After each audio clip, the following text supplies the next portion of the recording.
سامعین محترم، گزشتہ روز کے قصص الفرقان میں ہم نے آپ کو طواف کعبہ کی بنیاد اور اللہ کے خلفاء سے آگاہ کیا تھا۔ آج کے قصص الفرقان میں بھی سورہ بقرہ میں حضرت آدم کے قصہ کو آگے بڑھاتے ہوئے اس میں موجود دروس ہدایت سے آپ کو آگاہ کرتے ہیں، کیونکہ حضرت آدم کی آزمائش کے دوران پیش آنے والے واقعات کے دوران ایسی سنتیں اور نعمات وجود میں آئیں جن سے انسانیت آج بھی مستفید ہو رہی ہے۔ محمد و آل محمد کے وسیلے سے دعا کرنا بھی حضرت آدم علیہ السلام کی ہی سنت ہے۔ امام حسن عسکری علیہ السلام سے روایت ہے کہ شجر ممنوعہ کے پاس جانے کے ترک اولا کے بعد حضرت آدم علیہ السلام بارگاہ احدیت میں عرض گزار ہوئے کہ مجھ کو وہی مرتبہ عطا کر جو مجھے پہلے حاصل تھا، اور اپنے قرب سے میرا درجہ بلند کر دے۔ حق تعالیٰ نے فرمایا، اے آدم، کیا تجھ کو یاد نہیں جو میں نے تمہیں حکم دیا تھا کہ مجھ کو شدتوں، بلاؤں اور مصیبتوں میں محمد و آل محمد کے وسیلہ سے پکارنا، تاکہ میں تمہاری طلب و خواہش سے زیادہ قبول کروں۔ حق تعالیٰ نے یہ بھی فرمایا کہ اے آدم، میں نے تمہارے سجدہ کا ملائکہ کو حکم اسی لیے دیا تھا کہ آپ ان ذوات مقدسہ کے انوار کے حامل تھے۔ کتاب معانی الاخبار کے مطابق جبرائیل امی حضرت آدم کے پاس آئے اور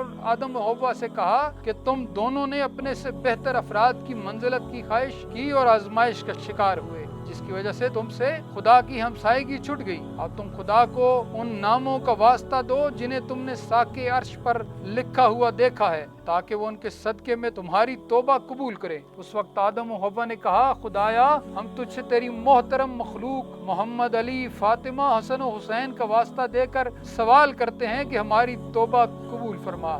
یہی وہ کلمات تھے جن کے وسیلے سے آدم و حوا کی توبہ قبول ہوئی۔ حضرت آدم کے شجر ممنوعہ کے پاس جانے کا گہرا تعلق رمضان کے روزوں سے بھی ہے۔ من لا یحضر الفقی کی روایت کے مطابق یہودیوں کے ایک گروہ نے رسول خدا سے دریافت کیا کہ اللہ نے آپ صلی اللہ علیہ وآلہ وسلم کی امت پر 30 دن کے روزے کیوں فرض کیے، جبکہ دوسری امتوں پر اس سے زیادہ روزے فرض تھے۔ حضرت صلی اللہ علیہ وآلہ وسلم نے فرمایا کہ جب آدم علیہ السلام نے شجر ممنوعہ کا پھل کھایا تو وہ 30 دن تک ان کے پیٹ میں باقی رہا، اسی لیے اللہ نے ان کی اولاد کے لیے 30 دن تک کھانا پینا ممنوع قرار دیا۔ رات کے وقت کھانے کی اجازت اللہ کا خصوصی احسان ہے، اور یہی احسان آدم پر بھی کیا گیا تھا۔ حضرت جبرائیل نے جب حضرت آدم سے پوچھا کہ آپ نے کیسے شیطان کی بات مان لی، تو انہوں نے فرمایا کہ شیطان نے میرے سامنے اللہ کی قسم کھائی تھی، اور میں تصور بھی نہ کر سکتا تھا کہ اللہ کی مخلوق میں کوئی جھوٹی قسم بھی کھا سکتا ہے۔ لہٰذا یہ بات بھی امت مسلمہ کے لیے بہت بڑا درس ہے کہ شیاطین انسانوں کو گمراہ کرنے کے لیے قسموں کا سہارا ضرور لیا کرتے ہیں۔ اب جب حضرت آدم زمین کی جانب روانہ ہوئے تو شیطان ان سے پہلے زمین پر پہنچ چکا تھا۔ اس کی کوشش یہ تھی کہ آدم زمین پر پہنچتے ہی ہڑپ کر لیے جائیں، لہٰذا اس نے زمین پر بسنے والے خونخوار درندوں کو ابھارا کہ کچھ ہی دیر میں آسمان سے کچھ پرندے زمین پر آ رہے ہیں، تم انہیں کھا کر بہت لذت محسوس کرو گے۔ مولا علی علیہ السلام بیان کرتے ہیں کہ رسول کریم نے فرمایا کہ ابلیس ان خونخوار درندوں کو حضرت آدم کے اترنے کے مقام تک لے جانے کے لیے اللہ شیری دیتا رہا، اور انہیں ابھارنے اور ان کی دوڑ کو تیز کرنے کے لیے شور مچا رہا تھا کہ بس تم اپنے شکار کے قریب پہنچنے والے ہو۔ ابلیس کی تیزی کلام کی وجہ سے اس کے منہ سے تھوک کا جھاگ نکلا۔ اللہ نے اسی تھوک سے 2 سگ یعنی ڈاگز پیدا کیے، ایک نر تھا اور ایک مادہ تھی۔ نر ہندوستان میں آ کر آدم کی حفاظت کرنے لگا، اور مادہ جدہ میں حضرت حوا کی حفاظت کرنے لگی، اور ان دونوں نے درندوں کو حضرت آدم و حوا کے قریب بھی نہ آنے دیا۔ اس دن سے سگ یعنی ڈاگز درندوں کے دشمن بن گئے، اور درندے ان ڈاگز کے دشمن بن گئے، اور یہ دشمنی آج تلک جاری ہے۔ زمین پر خوشبوؤں کے بکھرنے کا تعلق بھی حضرت آدم و حوا کی زمین پر آمد سے ہے کہ جب حضرت حوا نے اپنے بال کھولے تو بالوں میں گندی جنت کی خوشبو برآمد ہوئی۔ اللہ نے ہوا کو حکم دیا، جس نے شرق و غرب میں جہاں جہاں حکم خداوندی تھا وہاں پر جنت کی یہ خوشبو پھیلا دی۔ اسی طرح جو پتے حضرت آدم کے جسم سے لپٹے ہوئے تھے وہ بھی جنت کی خوشبو پھیلانے کا سبب بنے۔ ان پتوں کو سب سے پہلے آہو نے کھایا، اس لیے اس کے رگو پے میں خوشبو سما گئی اور اس کے نافہ میں مشک پیدا ہو گئی۔ ہندوستان میں خوشبو کے درختوں کی فراوانی کا سبب بھی یہی ہے کہ آدم ہندوستان کی زمین پر اترے تھے۔ کتاب الخصال میں حضرت امام صادق علیہ السلام سے منقول ہے کہ حضرت آدم زمین پر جنت سے 120 درخت بھی لے کر آئے، جن میں سے 40 شاخیں ان درختوں کی تھیں جن کے اندرونی اور بیرونی حصہ کو کھایا جاتا تھا، اور 40 شاخیں ان درختوں کی تھیں جن کا صرف اندرونی حصہ حصہ کھایا جاتا ہے اور بیرونی حصہ پھینک دیا جاتا ہے، اور 40 شاخیں ان درختوں کی تھیں جن کا بیرونی حصہ کھایا جاتا ہے اور اندرونی حصہ پھینک دیا جاتا ہے۔ اس کے علاوہ اللہ نے ایک بوری بھی آدم کے ساتھ روانہ کی جس میں تمام نباتات کے بیج تھے۔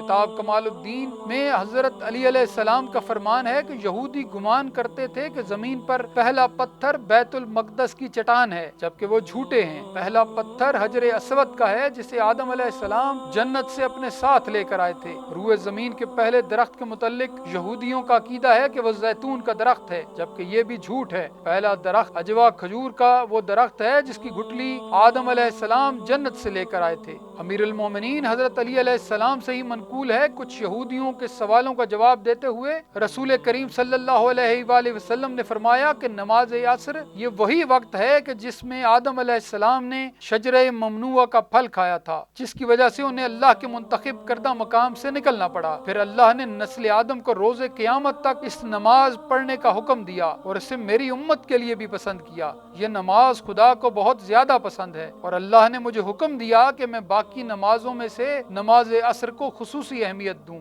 اور اس کی محافظت کروں۔ اور نماز مغرب کے بارے میں فرمایا کہ نماز مغرب یہ وہ وقت ہے کہ جس میں اللہ نے حضرت آدم علیہ السلام کی توبہ قبول کی تھی۔ شجرہ ممنوعہ کا پھل کھانے اور قبولیت توبہ میں دنیاوی ایام کے لحاظ سے 300 سال کا فاصلہ ہے، جبکہ یہاں حضرت کا ایک دن دنیا کے 1000 سال کے برابر ہوتا ہے۔ نماز عصر و عشاء کے درمیان حضرت آدم علیہ السلام نے 3 رکعت نماز پڑھی، 1 رکعت اپنے ترک اولیٰ کے لیے پڑھی، 1 رکعت حوا کے ترک اولیٰ کے لیے پڑھی اور 1 رکعت اپنی توبہ کے لیے پڑھی۔ پھر اللہ نے ان 3 رکعتوں کو میری امت پر فرض کیا، اور یہ مغرب وہ وقت ہے جس میں توبہ قبول ہوتی ہے۔ میرے پروردگار نے مجھ محمد صلی اللہ علیہ وآلہ وسلم سے وعدہ کیا ہے کہ جو شخص اس وقت دعا مانگے گا تو میں اس کی دعا قبول کروں گا۔ امام صادق علیہ السلام سے منقول ہے کہ آپ نے فرمایا کہ جب اللہ نے آدم علیہ السلام کی توبہ قبول کرنے کا ارادہ کیا تو جبریل کو ان کے پاس روانہ کیا۔ جبریل علیہ السلام انہیں سلام کرتے ہوئے کہا کہ آدم آپ پر سلام،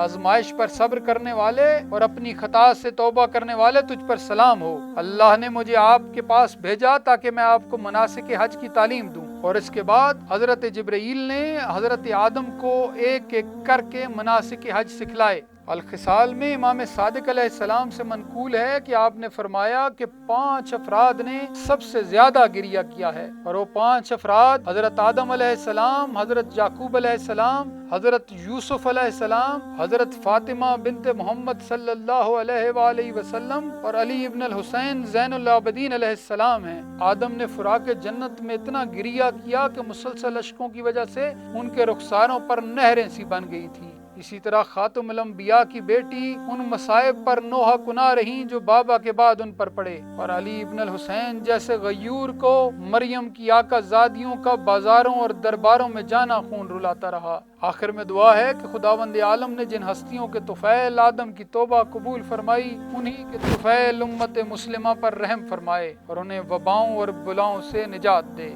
آمین ثم آمین۔